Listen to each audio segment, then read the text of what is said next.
ya, penekanan-penekanan tentang harusnya seseorang itu berzikir, mengingat Allah Subhanahu wa taala, di antaranya doa, itu adalah hal yang sangat ditekankan. Justru kalau orang jauh daripada itu semua, merasa tidak butuh dengan Allah Subhanahu wa taala, dia diancam dengan tirah atau penyesalan. Bisa bermakna tadi di hadis yang kedua tadi adalah Allah, kalau ingin Allah hukum, kalau Allah ingin maafkan, maka Allah maafkan.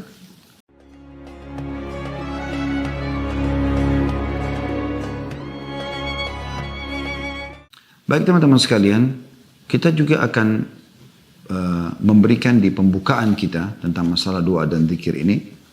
Kalau seandainya Anda punya seorang teman yang setiap saat dia selalu standby untuk mendengar keluhan dan apapun yang kita ingin sampaikan, termasuk mungkin rahasia-rahasia kita, dan kita merasa orangnya sangat bijaksana, sangat dewasa.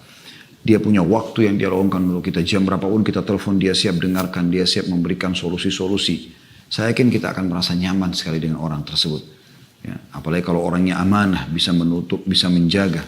Saya yakin kita sangat menjaga hubungan sama orang tersebut ya. Ini mungkin Anda bisa temukan dalam hidup Anda, ada orang-orang yang memang sangat setia dengan Anda gitu. Sebenarnya teman-teman sekalian, Allah Subhanahu wa taala ya, sudah memberikan kepada kita solusi itu. Sehingga kita punya teman dari manusia itu tidak penting bagi seorang mukmin. Itu hanya pelengkap saja.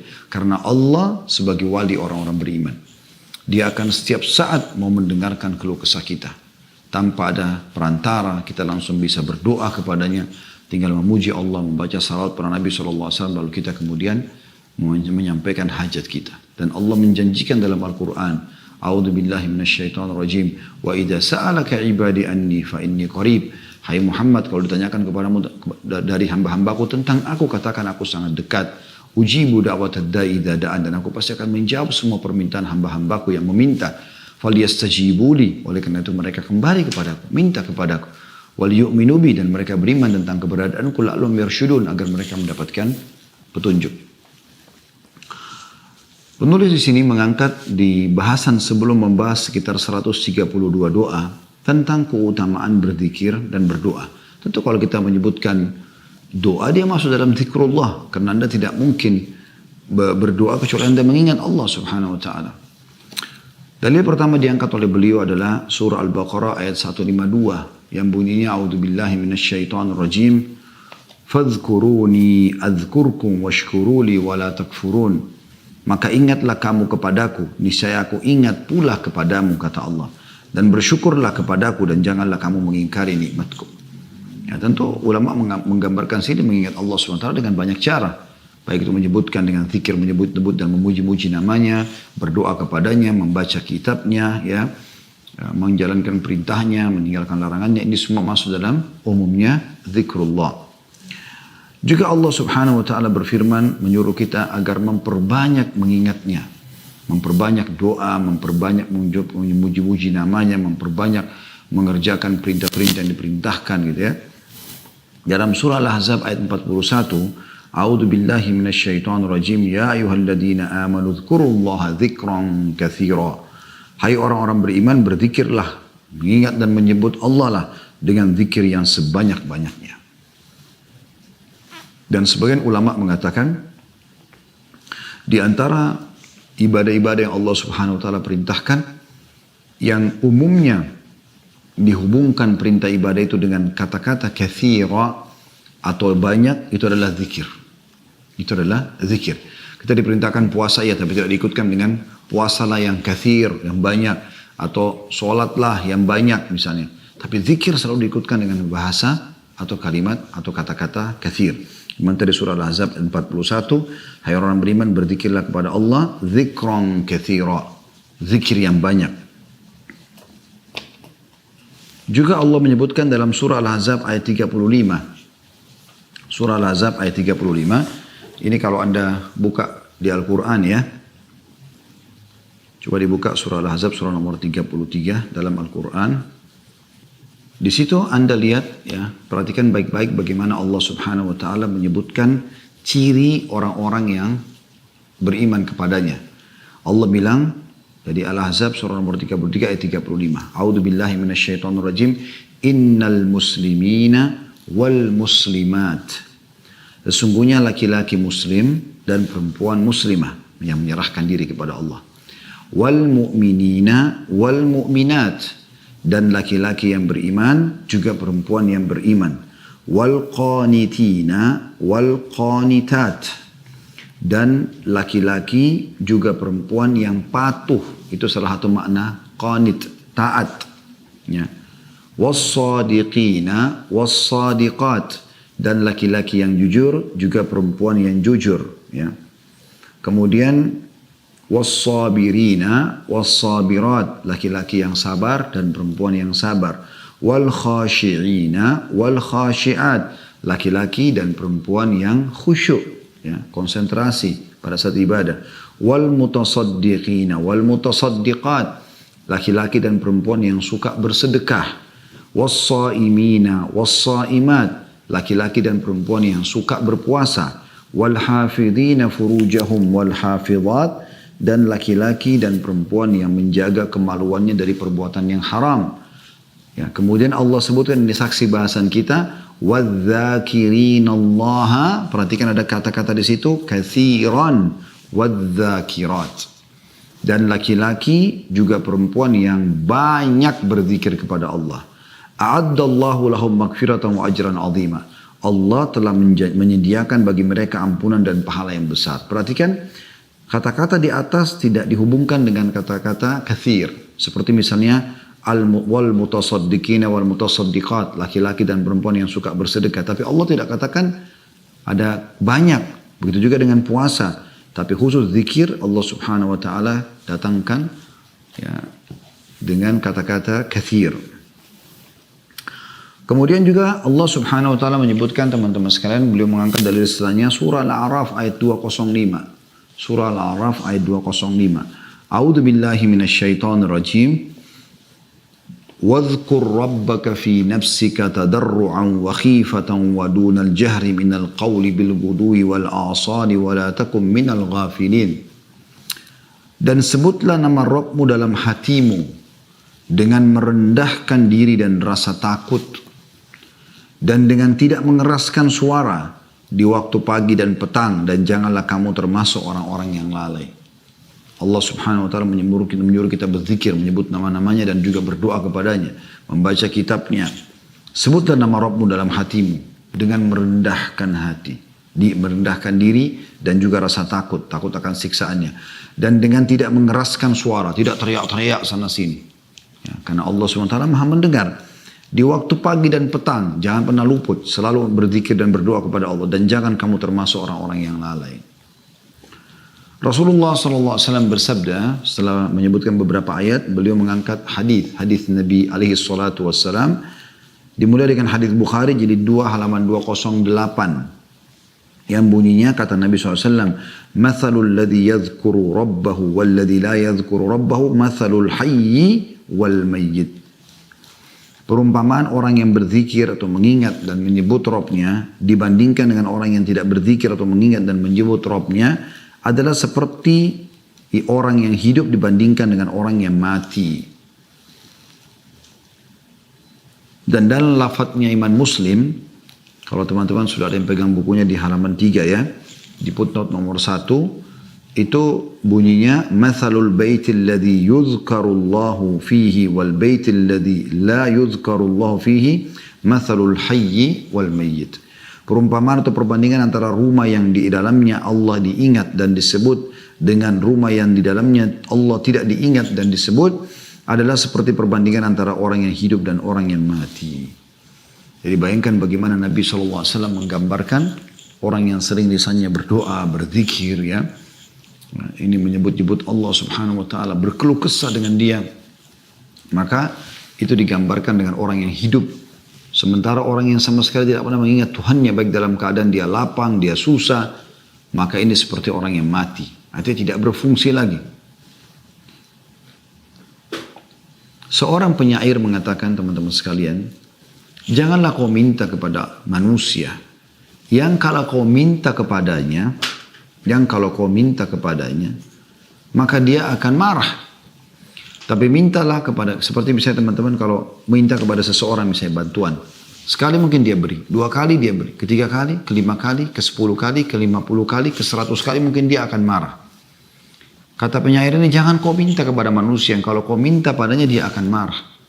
Tapi mintalah kepada zat Allah yang kalau kau tidak minta justru dia marah. Allah subhanahu wa ta'ala, saudaraku seiman, kalau anda tidak berzikir, tidak berdoa, tidak sengaja merengek lah, tanda kutip ya, kepadanya, maka dia marah. Dalam sebuah hadis dengan sanad hasan seingat saya, riwayatkan Tirmidzi, kata Nabi SAW, "Man lam yad'u Allah yaghdab alaih."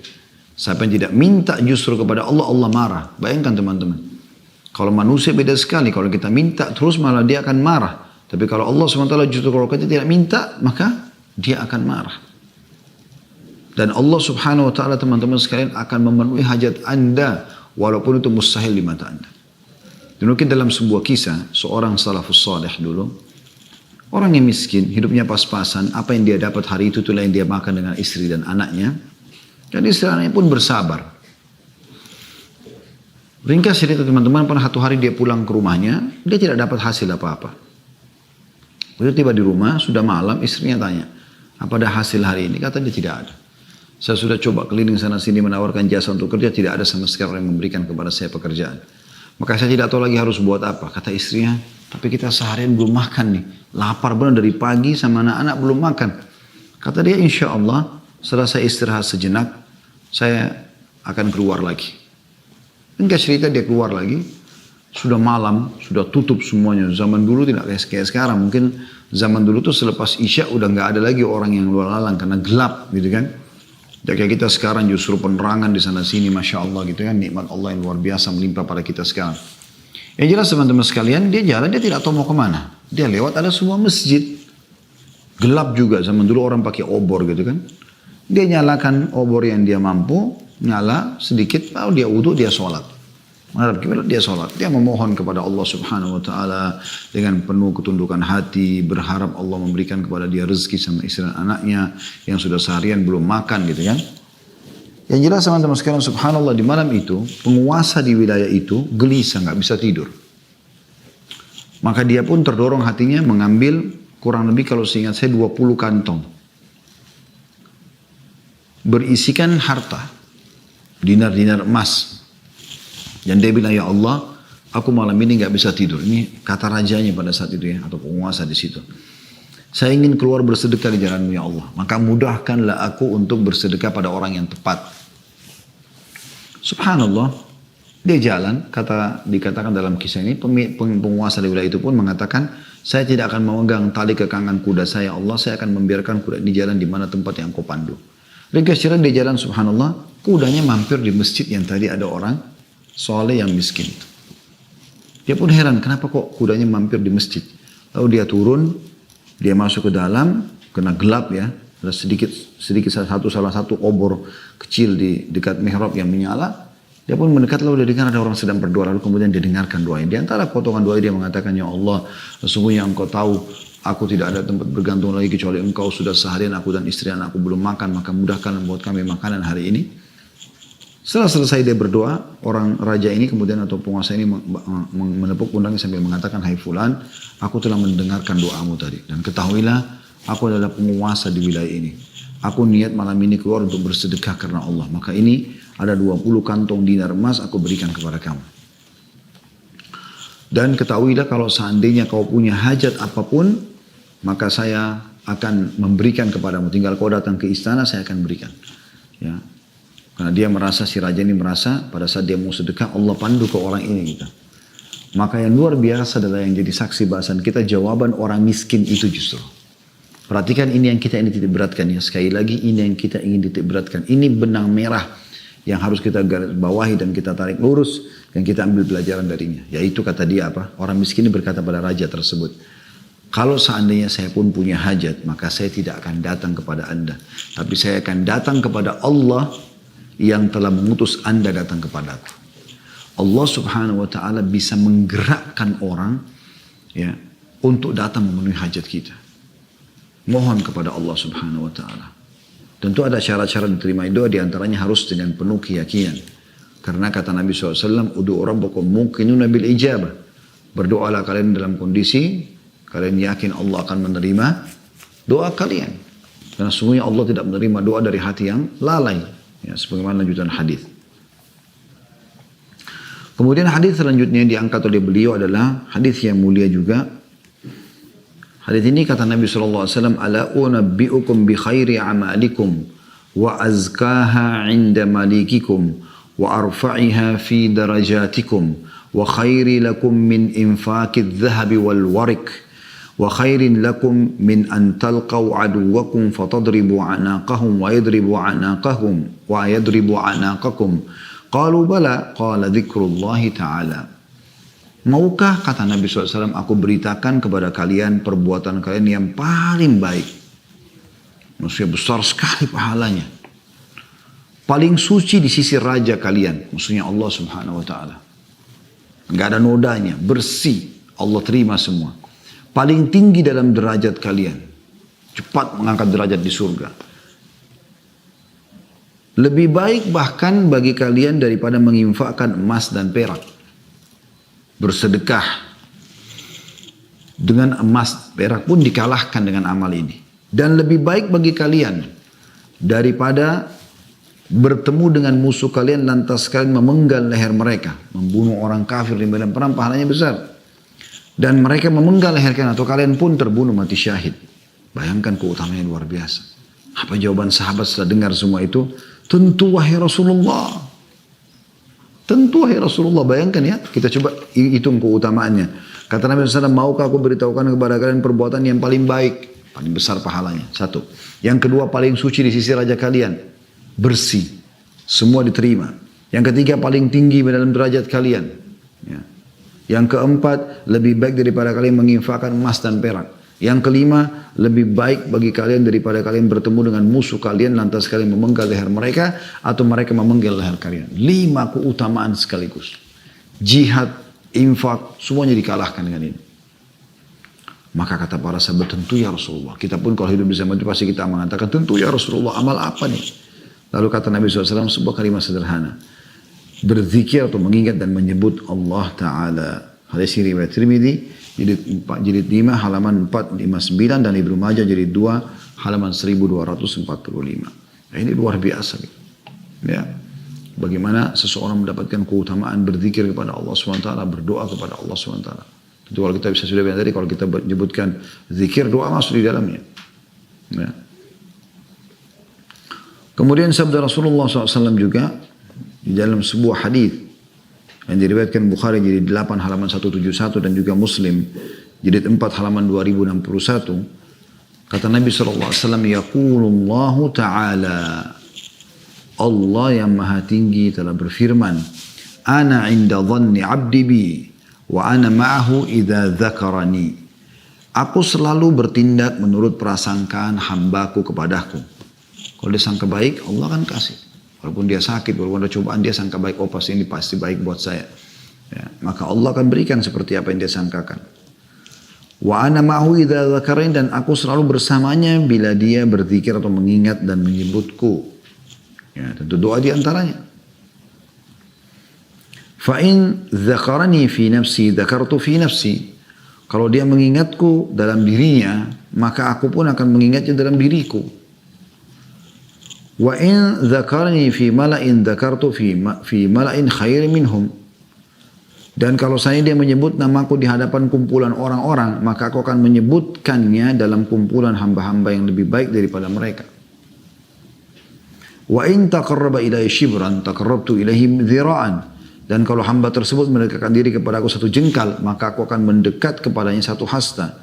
Wa in taqarraba ilayya dhira'an taqarrabtu ilayhi ba'an. Dan jika dia mendekatkan diri kepada aku 1 hasta, maka aku akan mendekat kepadanya 1 depa. Wa in atani yamshi ataitu harwala. Dan jika dia datang kepadaku dengan berjalan, maka aku akan mendatanginya dengan berjalan cepat. Ya. Jadi di sini kita lihat bagaimana potongannya. Wa idza dzakarani fi nafsi dzakartu fi nafsi. Wa in dzakarani fi malin dzakartu fi malin khairin min. Kalau seandainya dia menyebutku di dirinya, maka aku akan juga menyebutnya di diriku. Dan kalau dia menyebutku di depan orang banyak, dalam kondisi sedikit, tidak ada orang ataupun dia rame-rame, tetap dia berdoa kepada Allah, berzikir kepada Allah, Allah pun akan mengingatnya lebih baik daripada di depan kelompok lebih baik daripada manusia itu tersebut, yaitu para malaikat tentunya. Juga Abdullah bin Busr radhiyallahu anhu berkata bahwa seorang laki-laki pernah berkata, wahai Rasulullah, sesungguhnya syariat Islam telah banyak bagiku, oleh karena itu beritahukan aku sesuatu yang aku pegang teguh. Beliau bersabda, la yazaru lisanuka ratban min dzikrillah, hendaklah lidahmu selalu basah dengan zikir atau mengingat dan menyebut Allah. Hadis ini riwayat Tirmidzi, jilid 5 halaman 458. Termasuk dalam zikir juga saya bilang tadi adalah membaca Al-Quran.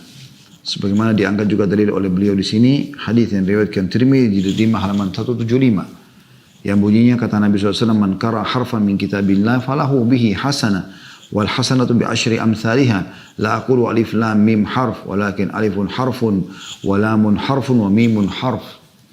Barang siapa yang membaca satu huruf dari kitab Allah atau Al-Quran, maka dia mendapatkan satu kebaikan, dan satu kebaikan itu dilipat gandakan menjadi 10 kali lipat. Aku tidak mengatakan alif lam mim itu satu huruf, akan tapi alif satu huruf, lam satu huruf, dan mim satu huruf. Hadis riwayat Tirmidzi di 5 halaman 175. Nah, jadi ini luar biasa gitu. Zikrullah ini, mengingat Allah Subhanahu wa taala dengan segala macam jenisnya tadi, baik menyebut nama-nama dan sifat Allah, ya bersyukur dan segala macam, berdoa, juga membaca Al-Qur'an. Ini semua masuk dalam rangkaian zikrullah yang luar biasa gitu. Juga Uqbah bin Amir radhiyallahu anhu meriwayatkan sebuah riwayat yang unik ya. Dia berkata, kharaja Rasulullah sallallahu alaihi wasallam wa nahnu fi suffah. Satu hari pernah Rasulullah SAW keluar menemui kami sementara kami di Suffah. Suffah ini sebuah tempat kurang lebih bisa menampung 300 orang di belakang rumah Nabi SAW. Umumnya ditempati oleh orang miskin di Madinah untuk belajar dari Nabi SAW. Kata Uqbah bin Amir radhiyallahu anhu, kharaja Rasulullah SAW wa nahnu fi Suffah. Satu hari pernah Rasulullah SAW keluar menemui kami sementara kami di Suffah. Faqala ayyukum yuhibbu an yaghduwa kulla yawmin ila buthanin aw ila al-aqiq. Siapa di antara kalian yang ingin pada saat atau setiap hari dia keluar ke Buthan dan Aqiq, dua lembah di Madinah. Lembah ini waktu itu belum berpenghuni ya. Dan di situ sering kali lewat unta-unta liar, tidak ada pemiliknya gitu. Kata Nabi SAW, fayati yaminhu binaqataini qaumawaini fi ghairi ithmin wala qati'atir rahim. Dia mendatangi ya, kedua lembah tersebut dan membawa 2 ekor unta yang sudah sempurna, ya, unta merah ya. Kemudian dia membawanya tanpa ada dosa dan tanpa memutus silaturahim. Maksudnya tanpa mengambil ya, hak orang lain. Fakulna, kami pun berkata, ya Rasulullah, nuhibbu dhalik. Wahai utusan Allah, kami ingin sekali itu. Enak benar setiap hari pergi ke lembah Buthan atau Aqiq, tiba-tiba datang sana ada unta tidak ada pemiliknya, bawa pulang ke rumah. Untanya mahal. Unta yang qaumawai ini kata Nabi SAW. Unta yang sempurna besar, ya sudah dewasa, itu harganya mahal, gitu kan. Maka kata para sahabat, kami mau ya Rasulullah. Seperti kalau dikatakan, siapa yang mau pergi ke jalan ini atau di lembah ini, dia akan dapat 2 mobil. Gitu. Tanpa mencuri, hadiah buat dia. Orang semua mau. Dan ini metode yang digunakan Nabi SAW untuk menarik perhatian audiens. Gitu. Ini seringkali Nabi SAW gunakan itu ya. Dilemparkan contoh dulu, kemudian untuk mendatangkan target utama nantinya. Setelah sahabat mengatakan, kami tentu mau ya Rasulullah, membawa pulang 2 ekor unta tanpa putus silaturahim, tanpa mencuri ya punya orang lain. Qala afala yaghdu ahadukum minal masjid faya'lam. Tidakkah seseorang dari kalian menuju ke masjid kemudian dia belajar au yaqra ayataini min kitabillah, atau dia membaca 2 ayat dari kitabullah Al-Quran.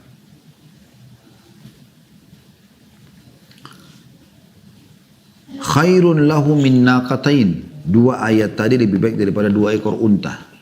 Wa thalathun khairun lahu min thalath. Dan 3 ayat Al-Quran lebih baik daripada 3 ekor unta. Wa arba'un khairun lahu min arba'ah.